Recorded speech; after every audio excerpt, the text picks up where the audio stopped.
go ahead and get our program started. My name is Charlene Edwards. I am the Director of Programs and Events for Project Unity, and it's my pleasure to have you join us for our Listen and Learn summer series brought to you by Project Unity. And at this time, I am going to introduce Pastor Richie Butler, who will introduce Miss Lee. But formatting purposes, I do want to let you all know this is a listening exercise. So Ms. Lee will guide us through her journey from the 1930s up to being with President Biden last year with the signing of the national holiday to today, and what it's been like for the second year, but almost feels like the first full year of celebrating the Juneteenth holiday. So at this time, I am going to turn it over to Pastor Butler. Go ahead, Pastor Butler. All right. Thank you, Charlene, and welcome to everyone who's joining us for this Listen and Learn. And I think the past two Wednesdays for Project Unity has just been off the charts. Last Wednesday, we hosted our Together We Sing concert. And for those of you who attended, participated, I mean, just a magical experience with the symphony and gospel. And to how do you top last Wednesday? You top it with the Grandmother of Juneteenth. And I believe, I've had the occasion to have conversation with some living legends, and this is one of those moments that we all should treasure to be in her midst. And I don't want to spend a lot of time on an introduction because I think everyone knows who she is and her story. She was an educator, and after retirement, she didn't just go fishing. She decided to become a fisher person about bringing Americans along to understand the significance and importance of Juneteenth. And because of her leadership, over 1.6 million individuals signed a petition, and she walked her way to DC at the ripe age of 90 to ensure that our federal government got a hold of that paperwork. And last year, President Biden, signed into law Juneteenth being a national holiday. So her reputation precedes it. She nominated for Nobel Peace Prize. She's Texan of the year, and the list goes on and on. But probably what she's working on now, and she'll probably talk about this, and I just want to put it out there because she's got to raise a lot of money, like $70 million. She's committed to the Juneteenth Museum that will be in Fort Worth, Tarrant County. And many of us are based here in Dallas. We're going to all be supportive of making that a reality. So we are honored to have a living legend and a treasure in our midst. So without any further ado, I just celebrate this chance to call her name.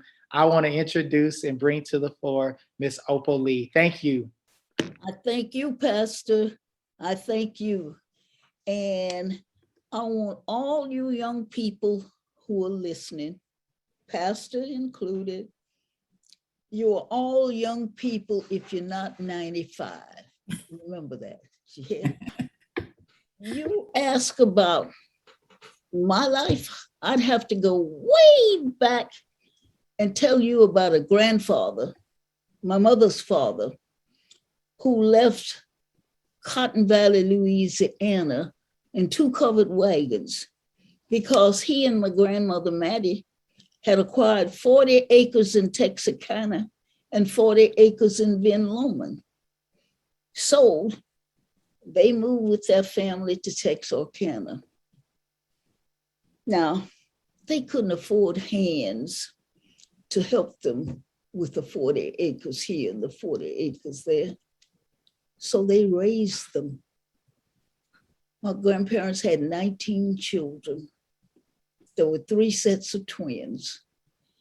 And my mother and a brother, both born in April, were so close together, everybody thought they were twins too. My grandfather started a church. It was called Harrison Chapel. I'm sure it was a Baptist church. And the community was called Harrison Chapel Community. But I mention this because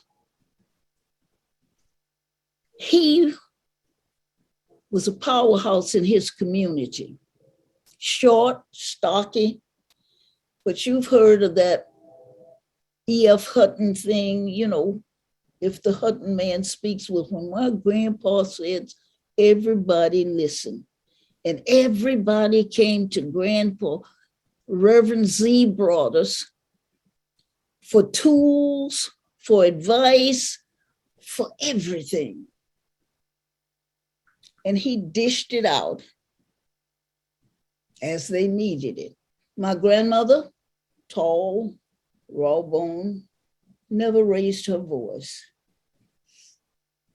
And Grandpa would send people to my grandmother and say, Matsy, find him something to eat, give him something to wear, get him a job to do.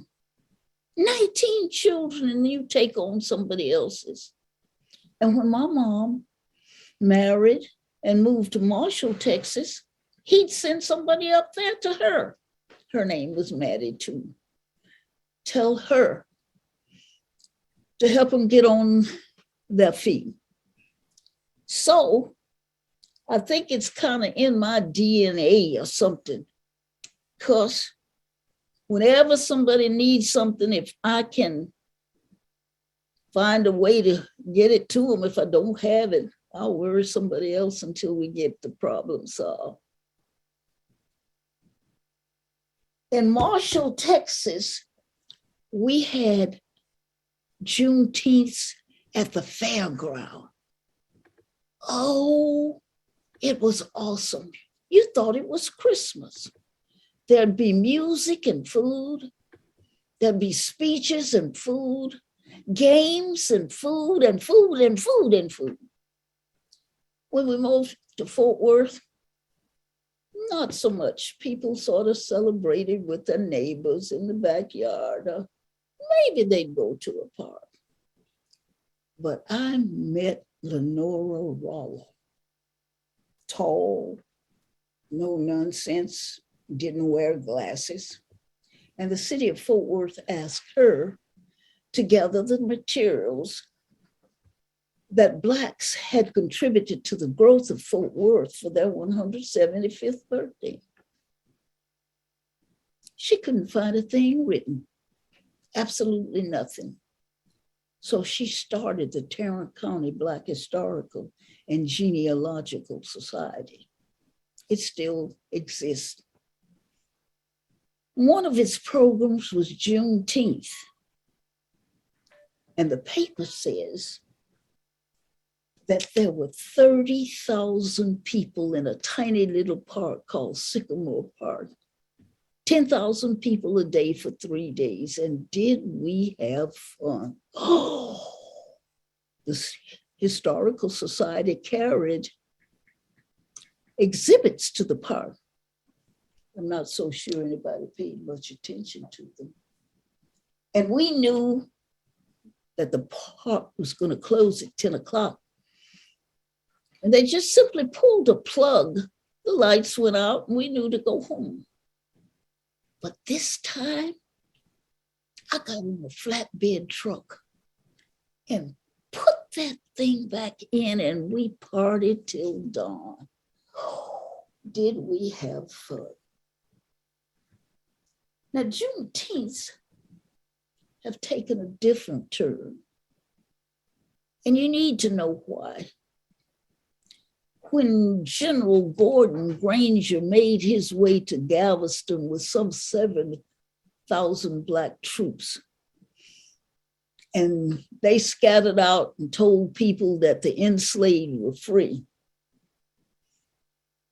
And then somebody nailed that general order he had to the door of what's now Reedy Chapel, African Methodist Episcopal Church.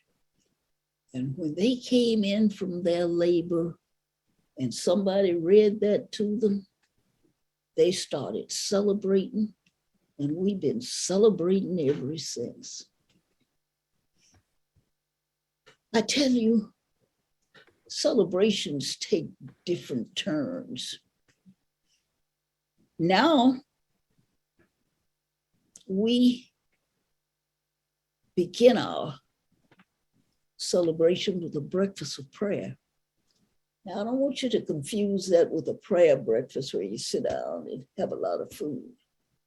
I'm talking about a breakfast of prayer, and they have been beautiful.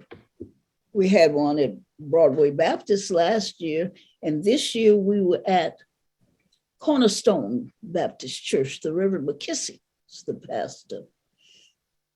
And the service was wonderful. And when it was his time to do his sermon, he got up and said, I could preach to you for 45 minutes, but I've got a young man who can do it in 15. Oh, that young man had us on our feet. He was magnificent. I want you to know I got in my chair and found him and hugged him as hard as I could. It was wonderful. Besides a breakfast of prayer, of course, we have a Miss Juneteenth pageant, and young ladies have worked diligently, and they were beautiful. We have what's called empowering you, telling people that they can go back to school. You know, they don't have to be 18. I was 20 when I got to college, and you don't know, you want me to tell you that story? It happened like this. When we came to Fort Worth in 1937, my parents worked diligently. They bought a house in a neighborhood that was all white, and the people didn't want us there. And do you know, on the 19th of June, the paper says some 500 of them gathered, that the police were there, but they couldn't control the mob. When my dad came from work with a gun, the police told him if he busted a cap, they'd let the mob have us. My parents sent us to friends several blocks away. They left under cover of darkness. Those people tore that place asunder. They burned furniture. They did despicable things. Our parents never, ever discussed it with us. Never, ever. But they worked and bought another home. And it was there that I finished high school at 16, and my mom was so happy she was going to send me back to Marshall to Wiley College. I would have been the first grandchild of my grandparents' 19 children to go to college. But I got married. She was so disappointed. She wouldn't even go to the wedding at Baker Chapel. And it took me 4 years and 4 babies to realize I was going to have to raise that husband too. I cut my losses.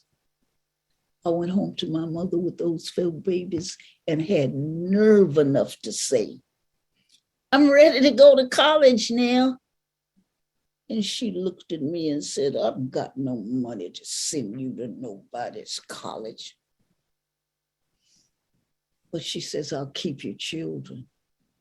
Oh, I don't know how many jobs I worked to get that money to go to college in the fall.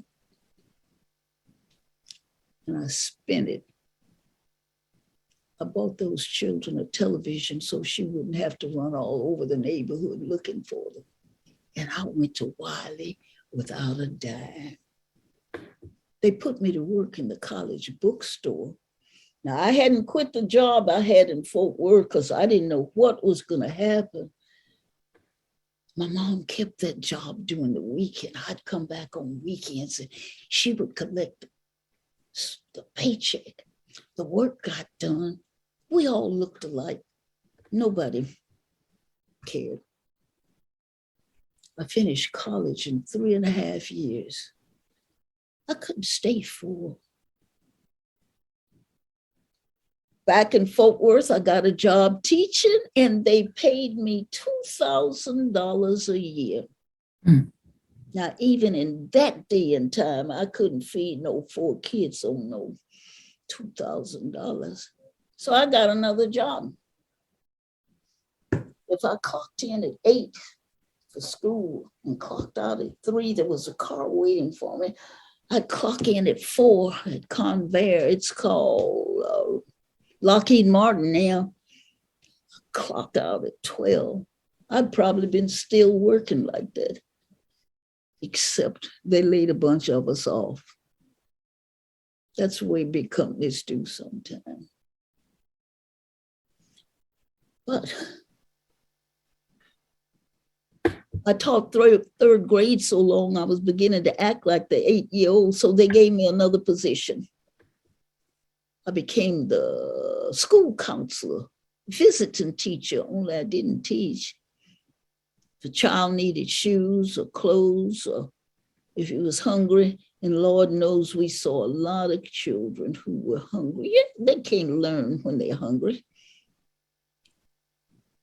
And when I retired, that followed me. People still needed food and clothes and whatever necessities and a place to stay. I ended up at a food bank. It burned. And there was this huge building behind my house. 34,000 square feet of floor space, 20,000 feet of freezer space. And it was up for sale for $1.3 million. I asked for it. They leased it to us for $4,000 a month. And I had no idea where we'd get $4,000. I nearly had a hemorrhage. But we paid it for 11 months. And the month we didn't have it, those people came to us and said, we've been told you're doing a good job out here, that you're feeding some 500 families a day, and we're going to give you this building. I could have done a holy dance. But the kids said when I try, I'm twerking, so I don't try that anymore. I've retired from the food bank, but I still have 10 people I take food to on the 1st of the month, and 10 I take food to on the 15th of the month, because some of them are bedridden or in wheelchairs, or they work hours where they can't get to the food bank.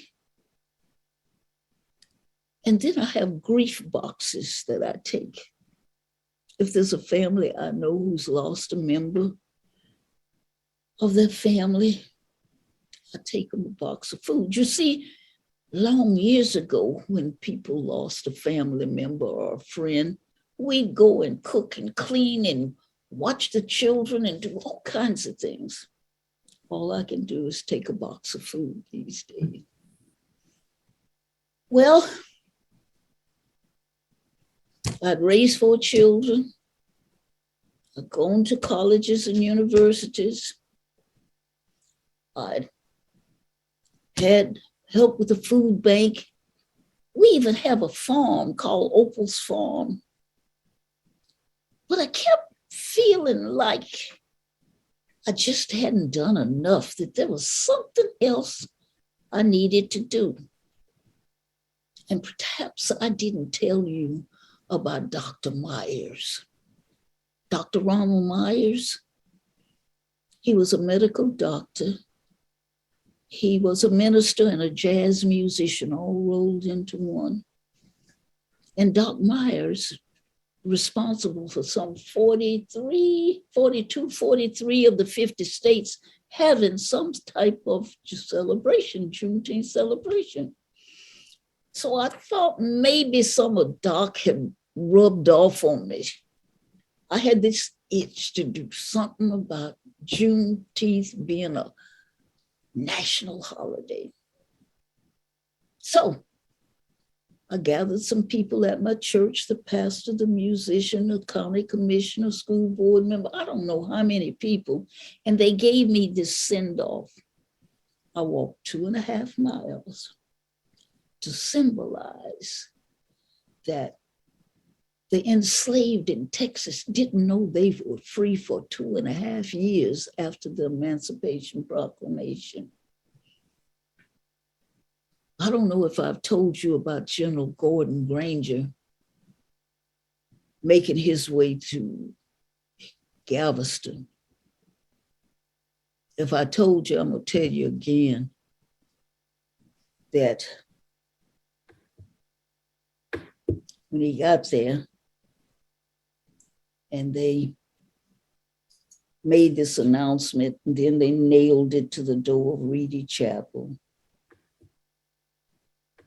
And the people came in and we started celebrating. I know I told you that already.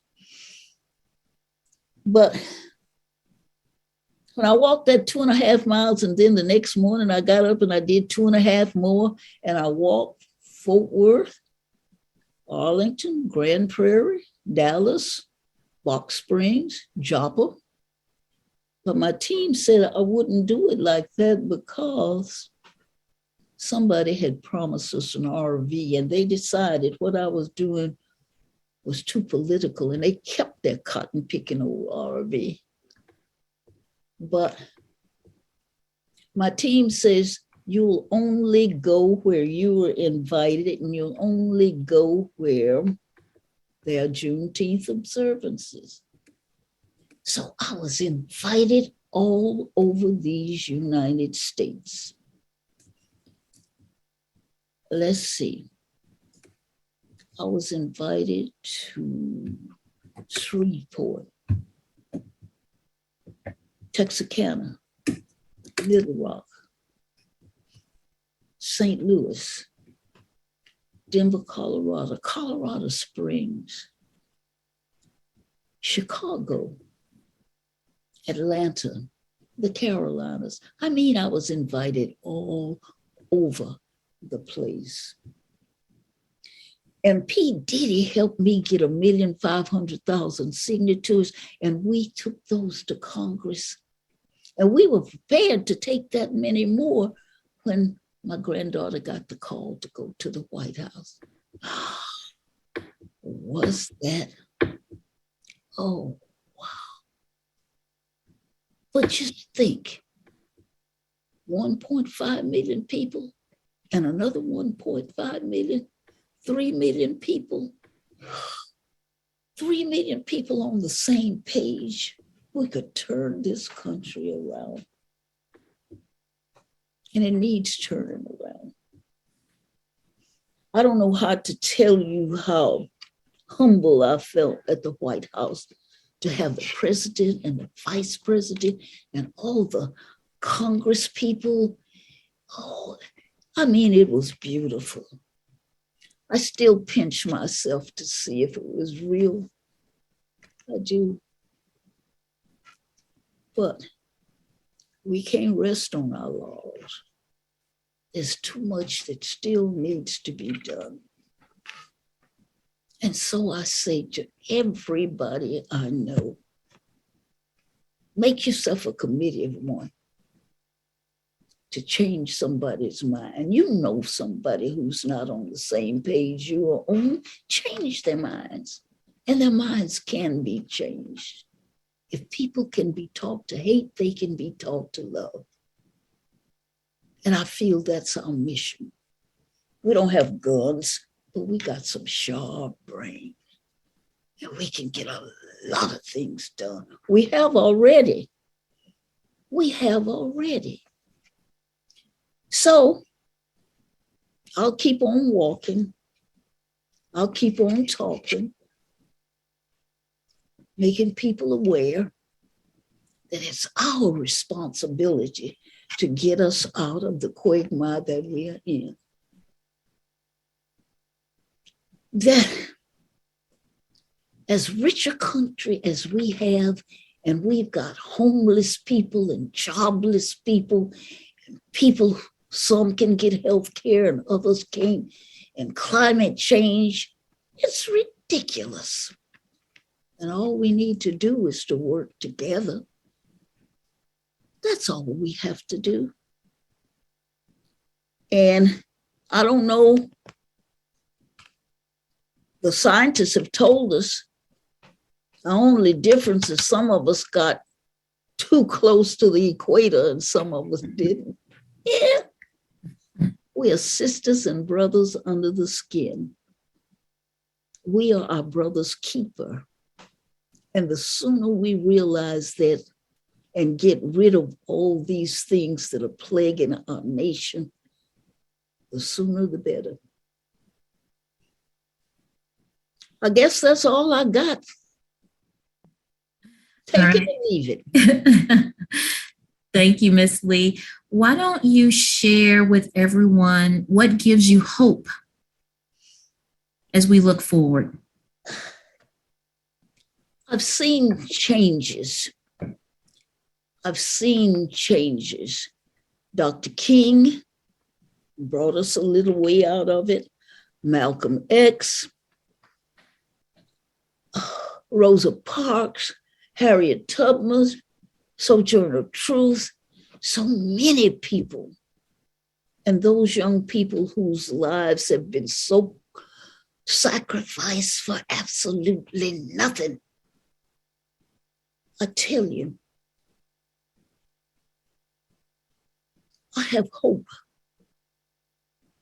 that they'll be vindicated. I have hope that their lives were not sacrificed for nothing. And I have hope that maybe somebody will hear what I'm saying and do something about it. It's left up to us.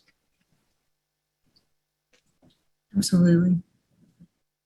So now that we are, this is our second year, but almost the first full year celebrating Juneteenth, and we still have other, although it's a national holiday, we still have some states that aren't celebrating. What are your thoughts hopeful thoughts about those states coming around? Well, it's going to happen.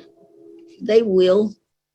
And what it's going to take is people going to the polls and voting those kinds of people out who are responsible for keeping them from voting. We need to use the ballot. I worry about people. Well, I went to the poll, take somebody else. Help some elderly person get their ballot in the mail. You haven't done anything if you just went to vote. See that others do too. And we have the vote. Do you realize when those people were liberated, when they got their freedom, it was freedom to learn to read and write. Because if they had known how, they could have been punished or killed. The freedom to have their children and the children not taken from them and sold. The freedom to marry, to vote, to be part of the legislature, to wear clothes. And you know, Black folk love to dress, Lord have mercy, to eat the foods that they want. And we had the children in the art in the schools to learn from those freedoms and to draw them. And they were juried. And the elementary children, the intermediate children, and the high school, what they did was so beautiful, so beautiful. What's your next question? All right, so I think now I am going to open the chat for anyone to put a question in the chat. for Miss Lee. Our segment is only an hour, and we do want to make sure we abide by her time. So first, Miss Lee, thank you so much for sharing your journey and your story. And so we're going to take questions now from anyone who has a question. Our first question is, Miss Lee, can you tell us what is our next steps to take to make this movement or make this moment a movement? I don't know about making it a movement. I just know that each of us is responsible for some one of us. And I'm not talking about your family. I know you take care of them. But we can reach across the aisle. There are people here from other countries. Some of them can't speak the language. Show them how to get to the grocery store or to the cleaners or even to church. If we would do those simple things, nobody has to do anything outrageous. Just be a friend who can help. That's all it takes. Just think, 3 million friends. Oh, every time I think about it, I think we can do this. We can do this. I just want people to know that they can. Absolutely. The next question I have for you, Miss Lee, what would you tell the young people, the millennials, about being involved in the political process? So many of them seem to not understand the importance of being involved in voting. So what would you tell the millennials about being involved? I'm going to start talking to their parents and their teachers who should be telling them how important it is for the vote. The music's important to them. The dance is important to them. Make sure that they know that the vote is as important as those things are. They've got to be taught. It's their responsibility. They are the ones to get us out of the quagmire that we're in. And so, teachers, parents, I'm on my arthritic knees. I need you to make your children aware of how important it is for them to vote for people who are actually in our corner. You have to do it. Otherwise, we're going to be back in the same predicament we were in 1865. And you say, nobody's going to put any chains on. Hey, your cotton picking mind can be chained. When you got to have leather boots that cost, gargantuan money. When you got to have clothing, oh my Lord, don't let me start preaching. Y'all talk to those children and let them know that they are a savior if they only know it. Absolutely. Absolutely. Here's another question for you, Miss Lee. Let me find it here. In an ideal world, what would the celebration of Juneteenth look like for you? In an ideal world, honey, I'd be celebrating from the 19th of June to the 4th of July. You know, we weren't free on the 4th of July. That would be ideal. It would be wonderful if what we are doing, what we just did, and what we'll do next year is to have a walk. We had a walk this time. Hundreds of people followed. But our walk started at 10 o'clock. In Atlanta, it started 11, and in Philadelphia, 11, and California at 8 o'clock. And it was simulcast, simultaneous. You know what I'm saying? Yeah, I know what you're saying. It was simulcast. And people all over the United States saw it. And you didn't have to be with those groups. You could just get on your treadmill and do 2.5 miles. Or you could walk around the school track just so you were a part of it. Now that's ideal as far as I'm concerned. Yes, ma'am. Awesome. Thank you. Here's another question for you. What is your next project or goal that you're working on?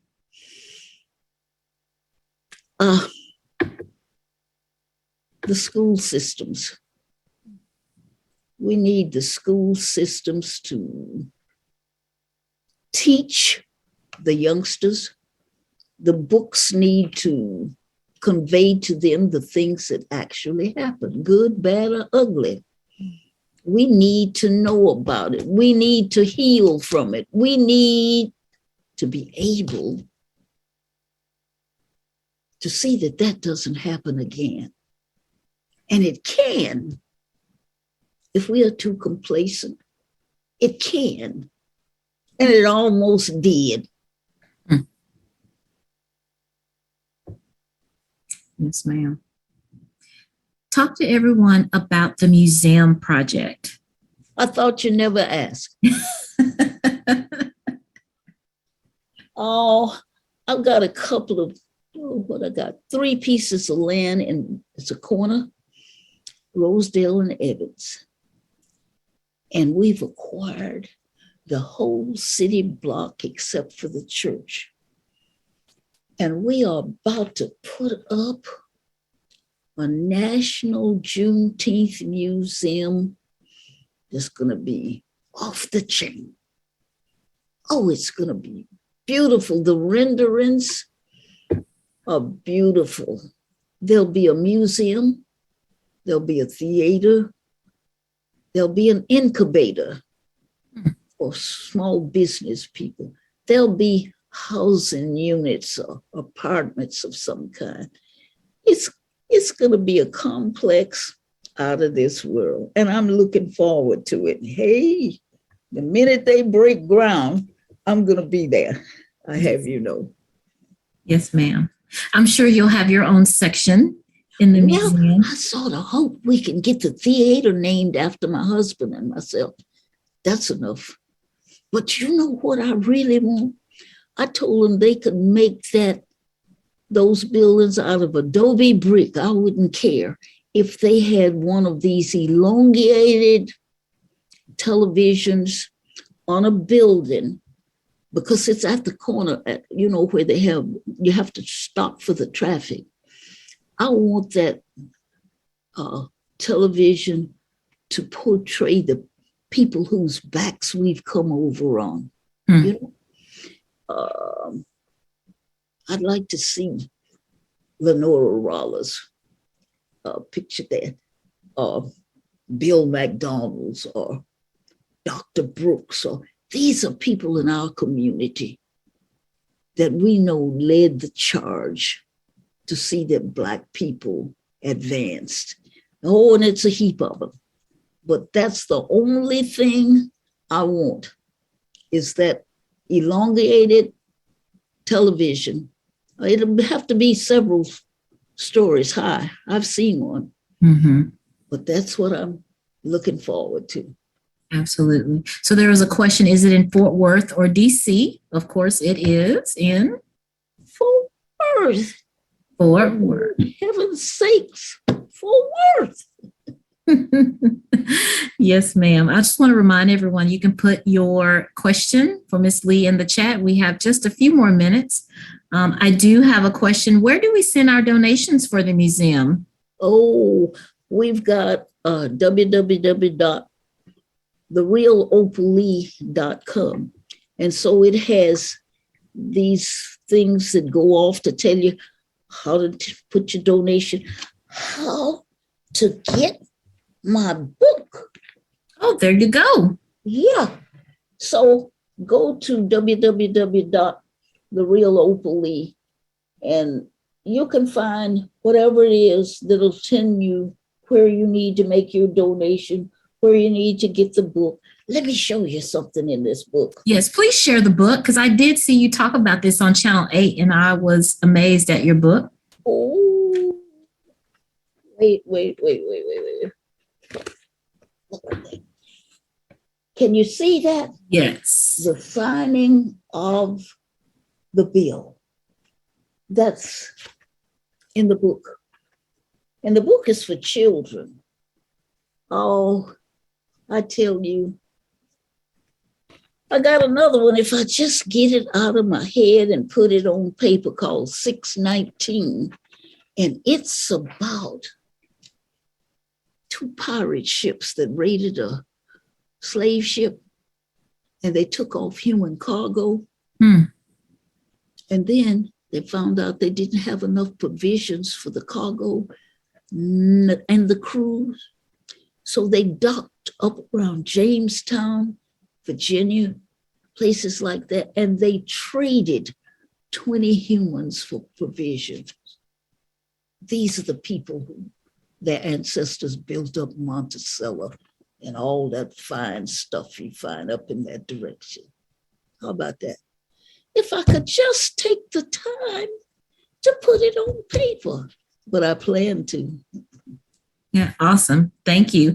So here's another, the pen you received from the signing, the presidential pen signing. Do you still have that pen that President Biden? Garnered with my life. It's going to be on exhibit at the museum. Oh, wow. Oh, yes, I have it. Awesome. I tell you, I was so humbled to have the President of the United States. And guess what? He gave me a check for $6.19. Oh, wow. So when we start asking for money, people can give us $6.19, $16.19, $60.19, $600.19. I tell you, it's going to be fun. Awesome. Oh, gosh, I see a few more questions coming in. I believe a special request, your family, Brandy Clegg Williams from Los Angeles, is on the call. She wanted me to let you know that. All right. Awesome. Here's a question. Did you receive a copy of the legislation for the museum? Yes, I do have a copy. Okay. Will that be on display at the museum as well? Of course it will. Oh, Lord. And you see, all 50 states and other countries can loan us or give us material for a national museum. Ooh, I'm looking forward to it. I am. Awesome. All right, let's see.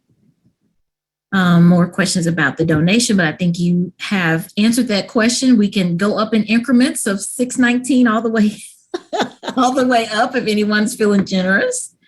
So here's a question. Someone says that they're concerned that Juneteenth may be being perhaps hijacked by Pan-Africanism. What are your thoughts, if any? Do you think Juneteenth is being perhaps taken differently, perhaps by Pan-Africanism? I'm not sure if I can explain what is meant by that thought, but I just wanted to throw that out there to be fair. I don't have the slightest idea what Pan-Africanism is. Yes, ma'am. So I don't think I'd be the person to answer that question. Yes, ma'am. I wanted to at least put that out there to be fair. So here's another question. Do you have a date in mind do you have a date in mind as a goal for the museum, or is there a date for the museum? Yes, it'll be open 2026. At first, the date was 25, but I'm going to live to see it in 26. Yes, ma'am. Yes, ma'am. Now you do walk, you've been walking 2.5 miles. How are you feeling health-wise? Are you feeling like you're going to keep going until you give out? Listen, I'm ashamed because I did the 2.5 miles, for our Juneteenth this time, but I struggled. And it was because I usually practice here at home. I walk around the house 10 times, and that's a mile. And I've neglected to do that. But did I not tell you that Grace Renee and Zoe saved my life? Two of the babies in the family. All I do is put my hand on those strollers and I'd make it. I did my 2.5 miles. I was a tuckered out human being, but the Epsom salts, the good bath, put me back on track. Put you back on track. Yeah, I think I was sharing with you earlier. I saw you on TV and you had your hands on the stroller, and I thought it was just helping you, but there were real children in the strollers. Grace Renee is just barely 2, and Zoe is 3. And I tell people I had to do that walk in Galveston, and Grace Renee saved my life because I put my hand on that stroller and followed it all the way to the end. Mm-hmm. Yes, that's what I did this time. Awesome. Here's another question, and we're going to wind it down. So again, audience, if you have any other questions, please pop them in. We want to be respectful of Miss Lee's time. Was Juneteenth actually the end of slavery in the U.S. as far as you know, or as what we know? Let me tell you what. No, it didn't. You see, the United States had to make treaties with the Indians in Oklahoma. So those slaves didn't get free till 1866. And there were some border states. The slaves were freed in the states that were in rebellion. And so until the 13th Amendment came along, those people were still enslaved. But Juneteenth is actually the day that we celebrate for whenever it happened, just like Christmas. Mm-hmm. We know that didn't happen on the 25th, but hey, we celebrated. That's right. That's right. One of our last or final questions as we're getting to a close. Do you think Juneteenth is being too commercialized? Well, this is America, and they do commercialize everything under the sun. My only hope is that they would share what they're doing with the National Juneteenth Observance Foundation, get permission. Just don't take the cotton picking stuff without letting us be aware of what you're doing. That's all I ask, because it is going to become commercial. I know that. Mm-hmm. Yes, ma'am. Are you coming to New Orleans for the Essence Festival? Someone wants to know if you're going to make the Essence Festival, which is held in New Orleans. Well, it's according to what kind of schedule I have. I've been having these speaking engagements and I've been loving them. So, hey, I hope I can get to the festival. All awesome. Right. Awesome. And lastly, how do you talk to your family about your life, your history, or your journey, especially around Juneteenth? Is there a time like a family reunion or something where you get the grandkids at your feet or the great grandkids at your feet? We do have family reunions, and one is planned in Atlanta right after this. We'll start, we start on the 27th and go through the 4th of July. Wow. Yeah, we will. And the last time we had one before the pandemic, it was held here in Fort Worth. We had 300 members, girl. Wow. Yes, we did. And I'm looking forward to seeing that many. And my daughter has this chart. I mean, she bought this machine where the paper is real large, and then on the chart, you have to find your ancestors, and then she swabbed some of them, and they know where they came from in Africa. Hey, it's going to be fabulous. Awesome. Wonderful. All right. I'll take one more question, and then Ms. Lee, we are so excited about what you have done for our community, for being such a bright light for us and the example. I want everybody to understand that this is a we thing, not a me thing. Yes, a ma'am. we thing. There was so many people who had helped. So many people who marched with me. So this ain't no me thing. Yes, ma'am. And I think I'll take this last, everyone is just thanking you. There are lots of thanks, a lot of thank yous from everyone. I know you can't see everybody on your screen, but let me just try to unpin you here so you can maybe see a few people here. All right, so we have pages and pages. Miss Lee, if you can you see all the people? No, I can see some of them, and they're beautiful, and they're clapping, and I'm glad. Yes, ma'am. There are a few more pages I'll show. Well, some people don't have their cameras on, but that's okay. So you just have pages and pages of people who are so thankful for you. And I just want to say on behalf of Pastor Richie Butler, who is our founder of Project Unity, also the pastor of St. Luke Community United Methodist Church, and all of our community members here on the call from Dallas, Fort Worth, all the way to, I think, California. We had some folks. New York, we have some folks on the call. We just want to thank you so much for, Chicago. I'm sorry if I'm now we're getting shout outs here. Chicago, if y'all want to let Miss Lee know where you're hailing from, Seattle, Austin. Yeah, why don't you go ahead and do that so I can let her know where some of you are dialing in from. Austin, Seattle, Houston, Dallas, of course, San Francisco. Someone says their grandson thanks you. New Orleans, Detroit. While you have fans everywhere.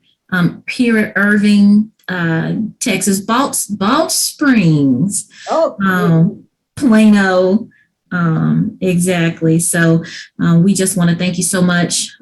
We hope and pray for your continued strength and your health, that you continue to fight the good fight, right? And if you put it out there, I'm sure all the folks on this call will follow. You just put it out there. We will follow the museum. I'm sure we'll get your book. All right.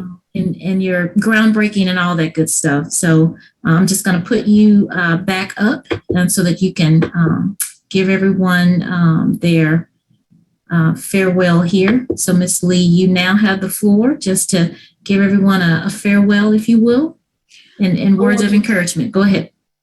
I want to say to all the young people, remember, it's your responsibility. We can't depend on anybody else. Freedom belongs to all of us, not just a few of us, not some Texans, not some Black folk. Freedom is for everybody. And the sooner we all learn that, the better off we're going to be. So I want the young people to lead the charge. I want them to make others aware that this is a call for freedom. Awesome. Thank you, Miss Lee, so much. A big Zoom round of applause. Yes, ma'am. All right, Miss Lee, we wish you all the best. Again, thank you for spending time with Project Unity and the community. Thank you all so much. All 60 plus of everybody who was on this call. Thank you so much. And we wish I enjoyed it. Thank you. At least you didn't have to walk, right? Yes. All right. Thank you. Yes, ma'am. Thank you, Miss Lee. Have a good night. Thank you, everybody, for joining us.